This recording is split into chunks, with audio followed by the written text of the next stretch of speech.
Okay, and now we have some McClatchy High School students. I'd like to bring up Ezra Perez and Annie Thurman. Ezra is a member of the Brown Issues Club, and Annie is a member of the Black Student Union.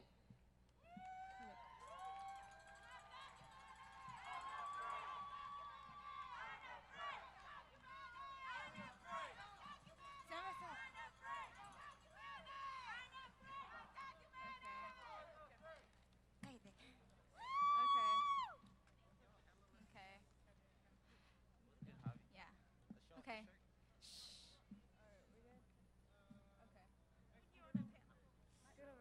Okay. Hello, everyone. My name is Ezra Perez, and I'm a senior at McClatchy High School.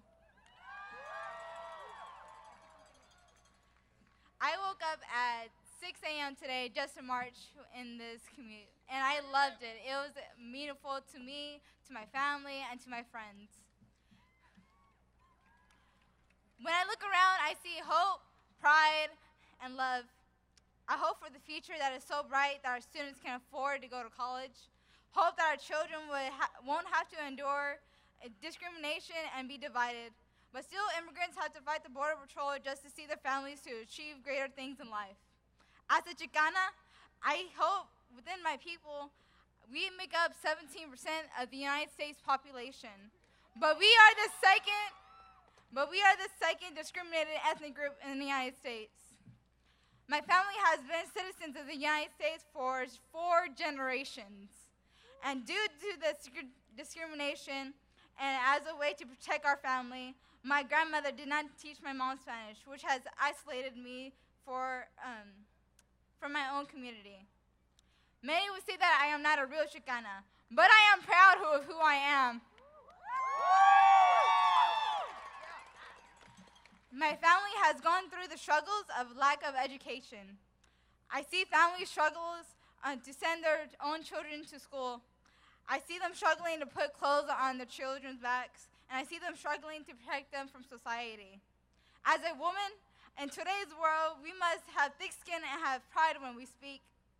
Women make up 50.8% of the United States population. Shouldn't we make our voice heard? I am a part of an organization, Brown Issues. They stand with me, and throughout high school, they have helped me to become a confident woman of who I am today. And without them, I couldn't have gone to my first game, or to my first Kings game, or Sacred Clubs game, or even come close to the Capitol and having a tour, and even talking to you today. I have learned to open my mouth and to take pride of my own voice. I am a high school senior, and I am confident that I will go to college. I will be the first generation to graduate from college and obtain a degree.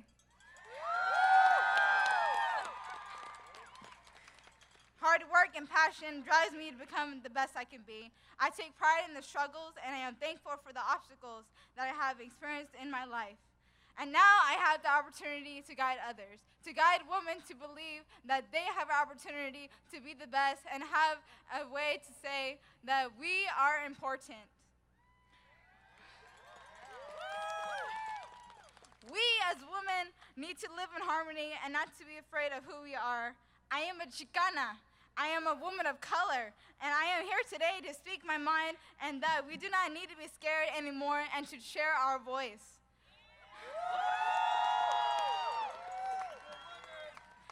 I have lived under the poverty line my whole life, but it's not only me. Only 20% of Hispanic females live under the poverty line. We can do amazing things. We can do things big and small, but all we need is the opportunity. We need people to help us guide us. We are all here today to fight for something we believe in. We just need someone to help guide us. I see love within this group. I see love within ourselves, our family members, our friends, and even our neighbors. We came together for a common goal, to not to be divided. Divided and conquer. Is that how we let society, media, and the government keep us down? But we need to change the ways to improve our future and allow the women to have equal opportunities. I look forward to shaping the future of my beloved city, Sacramento. Okay. Sí se puede. ¡Sí se puede! Sí se puede. ¡Sí se puede! ¡Sí se puede! ¡Sí se puede! ¡Sí se puede! ¡Sí se puede! ¡Sí se puede! ¡Sí se puede! ¡Sí se puede! ¡Sí se puede!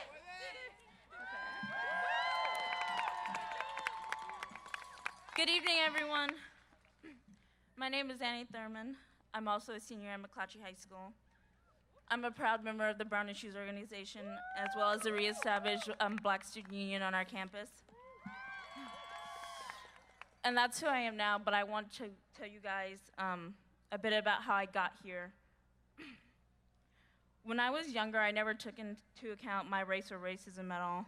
And when people said that they didn't see my color, I just shrugged, and it didn't mean anything to me. But I didn't know that that was code for I don't see your struggle, and therefore I don't acknowledge it. It wasn't until I reached high school that I began to understand that my race played a bigger factor in my upbringing than I'd ever thought before. My mother and my grandmother before me, both African American women, never went to college, and neither did my father, and he was a felon. When I was 5, me and my brother were placed into foster care, and when we finally got back, I was living in a 4-bedroom house with 9 people. And now I'm 18 years old, and my 3 older half-siblings have never gone to college either. But I'm going to break that, and I'm going to college. I'm college-bound already.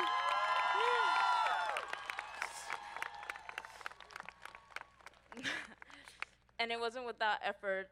I take a bus and a light rail every single morning to get to school because the school that I go to is outside of my school district, because I knew I had to go there if I wanted opportunity.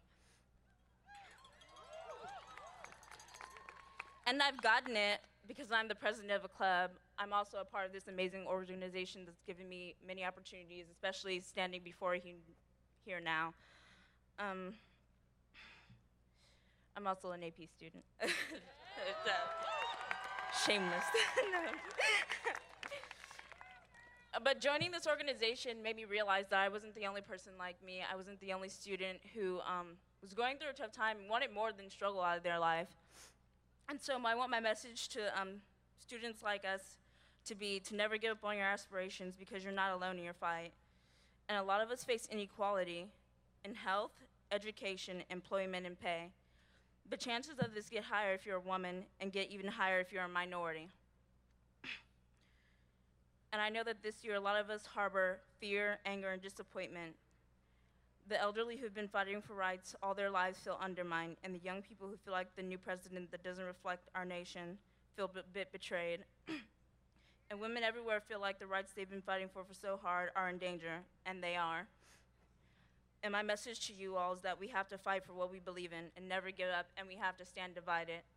We have to stand undivided, because we won't be alone in our fight, and that's the way that we'll get our rights. Thank you. Thank you. Okay. At Brown Issues, in our organization, we have a family clap that we do. So we start off a bit slow, and then we speed up, and I'm going to lead that right now.